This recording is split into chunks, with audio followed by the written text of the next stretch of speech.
Welcome back to the In the Deep End podcast. I'm Cosmic. I'm Shanda. And go ahead and watch this video for us. Okay, let's talk about this topic. Sex on the first date. Now, me personally, I don't care. What I mean is, I don't care if I do it or not. I don't demand it, nor do I actually care if it happens or not. I have met people that have done it on the first date and gotten married ever since. And then I've also met people that did it 10 days in and then the following week don't talk to each other anymore. The point I'm getting at is there's no rules to a relationship when it comes to this topic. And furthermore, if you're not doing it, man or woman, to try to gain respect from the person, that doesn't work. Respect is earned, and the acts that we don't do on the first date do not give me your respect. How you treat me over a period of time does. So what do you think about what he had to say? I'm going to show my age here, guys. I don't agree that you should have sex on the first date. I think it matters. And the reason I say that is, you know what? I kind of look at it like you have $5,000. You take a trip to Vegas. It's going to be fun. You're excited about it. And you walk in the casino. The very first casino that you walk into, you bet the whole $5,000 on black. And then you end up losing. So is there a possibility that you can win? Yes. But the probability of you winning is very low. And that's how I look at having sex on the first date. Have people gone on to have happy relationships? Yeah, some. There's always those few. But most likely, it's not going to work. Even if it works for 3-6 months, it's always going to be sex-based. Always. And it's like, why would you give up everything you have just like that? So what date number do you think is appropriate? It depends on the relationship. I'm not going to put like, okay, well, we have to go on 4 dates. I'm not going to say that. It depends on the progression of the relationship. You don't even know this person. Why would you open up everything you have and everything you are to somebody you don't even know? Keep in mind that you're taking on that person's energy. You don't know if it's negative or positive. You don't know because everybody's on their best behavior the first day. Hell, you don't know if he just killed somebody yesterday. You just don't know. So why would you open yourself up to that? Now, keep in mind, I'm all for a one-night stand. If that's what you want to do and that's what you're going into it with, then have fun, do your thing. But to think that this is going to come, some relationship is going to come out of it, I think you're a fool. Yeah, I don't know how to feel about the whole first date thing because I don't really believe in dating in the first place in today's day and age. But just thinking about what I know, I've heard other people who do this for relationships or whatever. I hear a lot of people, men and women, say that you want to test drive the car before you buy it. Yeah, but nobody's trying to buy it on the first date. Well, some people look at it as, I don't want to waste my time, and then we get to the main event and it's a huge, it's like a Broncos and Seahawks blowout. It was garbage. It was like you scored 0 points. Or I'm not going to say 0 points, but it wasn't good. So then they kind of feel like the relationship's over at that point. I understand that concept. I do. So that's what I hear people say. That's why I hear people say the first date. Me personally, just dealing with people sexually at all, I'm a person, I like to get to know you. I've done one hookup thing and I felt so bad after. I felt like it's so hard to even explain. It's almost like I felt sick. Yeah, I felt like sick, and then I was like, we can't ever do no shit like that again because that wasn't. I was like, the whole time I'm thinking like, I don't know this person at all. Like, that was my thought process. And so, as much as I wish I could live the whole life, it's just not for me. But as far as having sex on the first date, I mean, I understand if you want to test drive your car. And if you have no feelings about that, do it. Okay, but this is the thing. You say test drive the car, right? So let's take that literally. So you're in the market for a new car, right?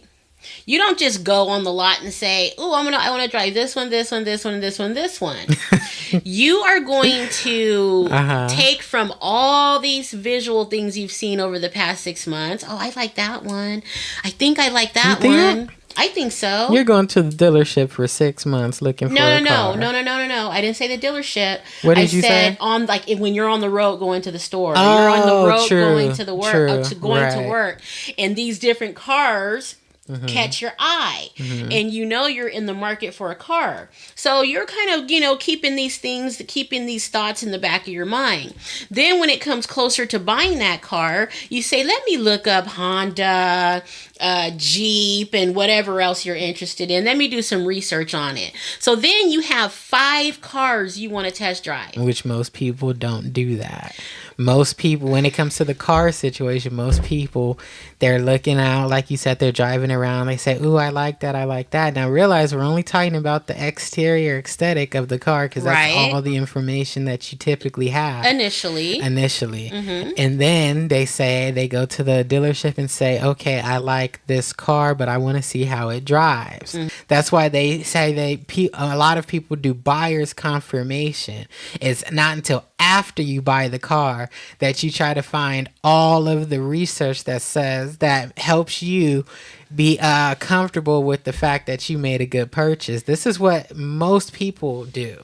But think about how silly that is. It is. So you buy a car and then you do the research on it. Right. And then you find that it's a lemon, or this particular model is a lemon based on all the research you've done. Right. Okay, couple of things. Exactly. Why would you want to put yourself through that? Number one. And now you have an unnecessary body that's labeled to you or on your docket.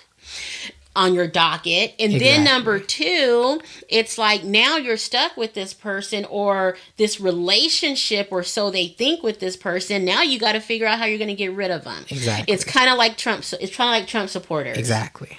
They bought something, and then after the fact, they want to do the research, and now you're sorry. That's stupid. Right. So if that's a perfect example. So if that's what people are doing, then I feel sorry for you. Because you're putting your body, especially women in particular, because you're putting your body through all of this unnecessary trauma, taking on all these unnecessary spirits, and now you got to sage yourself. Now you got to put a little bleach in the tub. Why? It's like, why do that? Do your research first. And I'm not saying drag it out for a month, 2, 3. I'm not saying that. Just do your due diligence to find out what kind of person this is. I don't see why that's an issue. Wasting your time. What would you have been doing otherwise? For a month or 2, or however long it takes. I don't think it's about time in the literal sense. I think it's kind of like emotional bandwidth. It's almost like, I don't want to really like you emotionally, and then sexually it's a bust. It's a lemon. Well, okay. So, and another thing, okay, see, it's people, let's kind of go back to a little bit of the old-fashioned way, right? Because there was a buildup. Right? Like there was an excitement.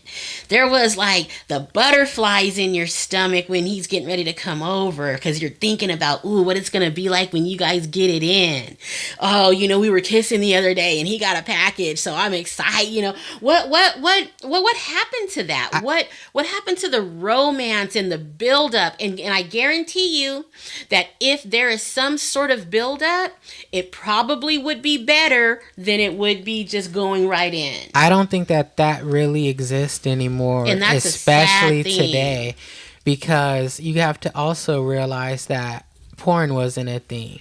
So there was a whole lot of anticipation behind that too, because it's almost like if there was an opportunity to see this person naked or to, see the naked body, it's in, dealing with this person that I think I really care for emotionally. Now you have so much exposure or so many doors you can go into where if that's what you want, that's it takes away from that tension. It takes away from that energy buildup, because that energy buildup is already inside someone. So unless there's someone who refrains from things like that, and from watching that kind of material, then there could be some possibility for that. But for the most part, that whole thing is dead for the most part, especially just because of how exposed we all are to certain things like that. Okay, well, porn is readily available on, just like that, and there it is. Right. Okay, but you didn't see mine. You didn't experience me. You didn't touch how soft mine are. That has nothing. That has nothing to do with me. Right. And if that's what you need to do after our date, go get friendly with yourself. That is up to you. Right. That is entirely up to you. Right. That has nothing to do with me and my goodies. That they're mine, and I want you to experience them when I'm ready, and I think our relationship is ready. And that's absolutely true. I just think that there's a difference, because it's not like something, you're dying to see. And it's not like sex is held at such a standard anymore either. It's almost like, no, I didn't, get to experience you, but I can go and find somebody. There's a million fish. When they say there's a million fish in the sea, that's truer today more than it ever has been. Have at it. It's a personal thing. I think this decision that we're talking about, it's more of a personal thing than anything. It all depends on what that female or male, or male, because there are some guys who feel that way too. They're not down to do that stuff on the first date. Right. So, it's I'm not going to say it's character, but it's personal. It's a personal choice. It's a personal decision. It's true. And too, the way that I've always looked at myself anyway, is just like the stock market, right? Any stocks that you're interested in purchasing, things that happen in the market will have an effect on the value of the stock. So I feel all the bodies you collect has a value on the stock, has an effect rather on the stock. Mm-hmm. So I don't want mine to be penny stock. Okay, I want my stock to remain valuable. Not penny stock. I want that's kind of what people are doing. That's yeah. But I want mine to remain valuable. So I'm gonna do things and make decisions to affect the value of my stock positively. And I don't know if these people are lying to themselves into the world or whatever. I don't know, but it all depends on what you value. And I'm glad you brought the value thing up, because some people don't value sex. They value other things, like, I guess, how you can provide for me, or what you can you cook, are you emotionally supported. Some people put value into that and not so much into the sex. And then sometimes it's the complete opposite. The value's on the sex, and everything else is negotiable. So it all depends. That's why I say it's a personal decision at the end of the day. Well, I think that, again, some men don't care, but I think a lot of them do. Mm-hmm. I mean, this is just my opinion. I'm from a different generation, so I'm only speaking from my experience and what I've seen. Men do care whether or not, no, most do care whether or not you sleep with them on the first date, because based on what I've heard is that it causes them to think about, damn, has she slept with every man that she's dated on the first date? And I've heard this from guys too. And another thing I was going to say is, even guys who I don't think put much thought into it, you know, when they do run across someone who kind of makes them I don't want to say work for it or chase them, they do have more of a dedication to that person, and more they do become more relationship focused, and it's not, like you said, it's not sexually based. It's more based on who they are as an individual. So I think there is some truth to that, whether it's subconscious or not. And actually, psychology would say that people are more loyal to groups, or it was speaking to groups, but I think that it can be put into this context as well, that the level of difficulty it takes to get into that group, the more likely they are to be loyal and committed to said group. Right. So in a way, it kind of does connect. Well, yes, because if you can obtain something so easily, then you don't have any value on it. But if you worked hard and it took you 6 months to get this particular item or whatever it is you work for, you're gonna value that. Right. Don't touch that. Put my stuff back. Right. Because you worked hard for it. Right. But if you just got it easy, it's like, oh, you broke it. Oh, okay, that's fine. I'll go get another one. And I think that my generation, this day and age, a lot of us don't understand hard work. We understand hard work in the sense of, I guess, burst, or we worked really hard today, but we don't really have the concept of hard work over a long period of time.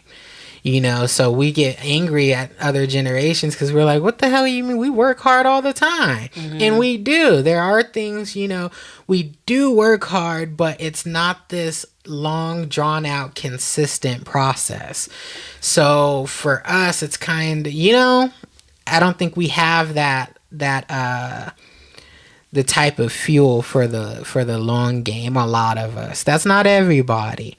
But a lot of people in my generation, I think, suffer and deal with that. And maybe that could be because of, I don't think it's a problem. I think it's an evolution. It's part of our evolution as things have become more readily available. You get things quicker. There's not a whole lot you have to do in order to get certain things you want, or to achieve, I don't want to say achieve certain things that you want, but you know what I mean. We live in a kind of microwave ready society, and people in my generation were brought up in that. So we don't have that because we didn't have to have it. And I think that's a lot of things other generations don't really pay attention to. It's almost like if you didn't have to do certain things, you wouldn't have the skills that came from having to do those things. That's right. I agree with that. So I think that's where things have evolved, as far as the whole sex topic, making someone work hard or not work. That's why I said another thing. It's almost like if you want to see, hell, if you want to hook up with someone, that's more easily available. We don't public shame people who are, who live the whole life. We lift them up. So, and I'm not saying what we should or shouldn't do. Like I said, if it was in me, I would be doing the same thing that the hoes are doing, but I can't do it. So, well, if it were me and you want to go do your little thing, then go do it. I mean, I'm still going to date you just because I want to see what do you mean? Like, say, for example, you're dating somebody, but they want to have sex, right? They want to get busy with somebody. So you're saying you're good with them. Yeah, if you have some other stuff that you're doing, that you've done or continue, whatever your situation is, go do you. Go do you. But me, I like you, Mm-hmm. and I want to continue to date you, but I have boundaries that I want to be able to look at myself in the mirror and feel good about Mm-hmm. my decisions and things that I've decided to do. And I'm not going to say work hard. I want you to work hard to get this. That's not what I'm saying. What I'm saying is give yourself some time to know who this person truly is. Because you jump in with both feet and then find out you got to be running for your life in the next couple months. It's like, okay, so you didn't even really have to get there if you had given yourself time to get to know someone. And when you put sex in the mix, all things go crazy. And this is why Your reasoning starts to lack. Right. Especially if it's good. And I think we're talking about it on a deeper level than most people look at it. Maybe. Because, depending on, that's why I said it's all a personal thing. What you pick up on, if you're a person who picks up on undercurrents and stuff like that, a lot of people don't realize that they get involved with this person, and every time they walk away from being involved with them, something's off with themselves. Like, I didn't feel right about, they're not even really aware of it. So I think that, it all depends on who you are as an individual. Yeah, I mean, agreed. Ultimately, it's a personal choice. I just wish that these young folks in particular, these young women in particular, would stop following these artists and thinking, oh yeah, this is my mantra. I wish they'd stop that and realize that it's just entertainment. Create some boundaries of your own. That's what I want for youngsters. And I think another way they look at it's almost like millennials taught us, women want to express their sexuality too. Women are sexual beings too, right? So we kind of look at it as, well, they're, and I don't know if that's right or wrong. I don't know. I'm just telling you. What are they calling it? Not sexual freedom. Is it sexual freedom? Yeah, like sexual freedom. Sexual freedom. Because men are on there. You always hear a man, whether you're watching reality TV or whether you're listening to the music, whether you're just hanging out with the friends, it's always about them talking about sex, what they like, what they're thinking about doing, so women are kind of like, we didn't, at a time, women were saying we don't like being put into this box that we only like flowers and cooking and gardening.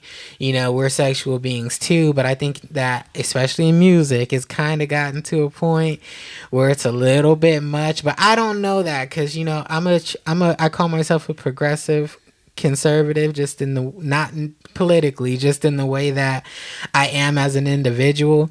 I believe that things should go forward, evolve, but I also have like a weird tie to tradition in a way, not completely. That's why it's a kind of contradicting predicament I find myself in.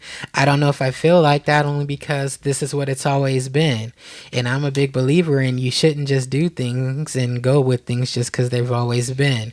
So I'm in the middle on it. I think that ultimately it should be a personal choice, and what I know about me as an individual and as a human being, sometimes we don't realize what's really important to us in certain moments. So really take time to sit and think about what you actually care about and what you really want. Like I said, I thought I wanted to live the whole life, but I don't. Like, that's not really who I am. So that's what I mean when I say that. And with that being said, I'm done. Well, I am a believer in sexual freedom and expression for both genders. But let's not fool ourselves in thinking that it's not a double standard. It is. And it is. It shouldn't be, but always it is. has been. So we just need to work within the environment in which we live. To be honest, I don't think it should change. Think what should change? The double standard. I don't think it should change. And the reason I don't think it should change is because we as women, we're a receptacle, right? We take all of it. We take it. Okay?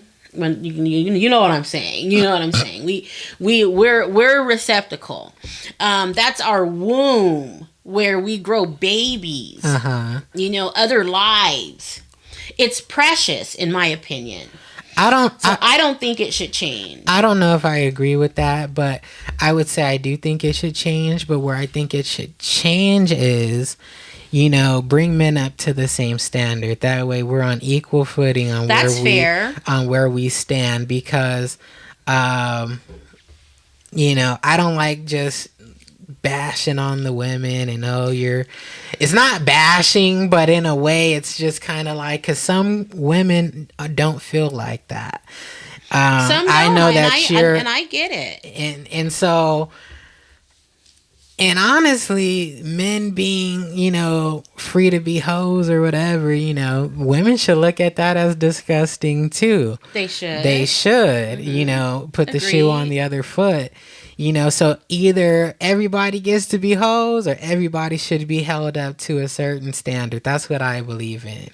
Make the playing field even. This is not something that,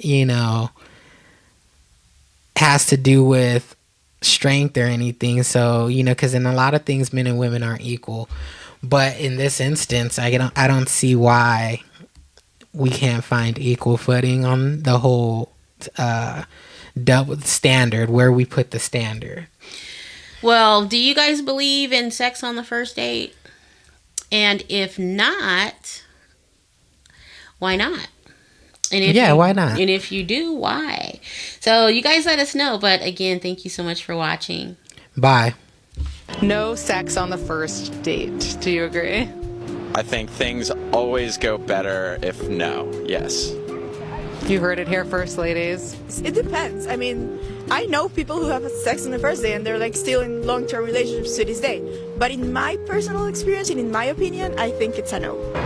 It's not a killer, but it kind of is hard to undo some of what sex does.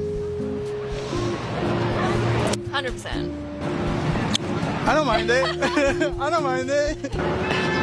This is a tough one. For the purpose of the audience watching, I'm going to say agree, but... I mean, it depends on what your intentions are. If you're looking to hook up with someone and you're just going out to meet, that's fine. But if you're looking to build a lasting relationship, I would maybe avoid that to see if you have any connection before moving to the bedroom. I don't know about that one. I would appreciate it. But like, I feel you if like you don't. But I don't like these rules that you guys are setting. Would you seriously consider dating this person if they had sex with you on the first date? That wouldn't affect it? No change of opinion. No, unaffected. What if the sex sucks? Definitely no second date.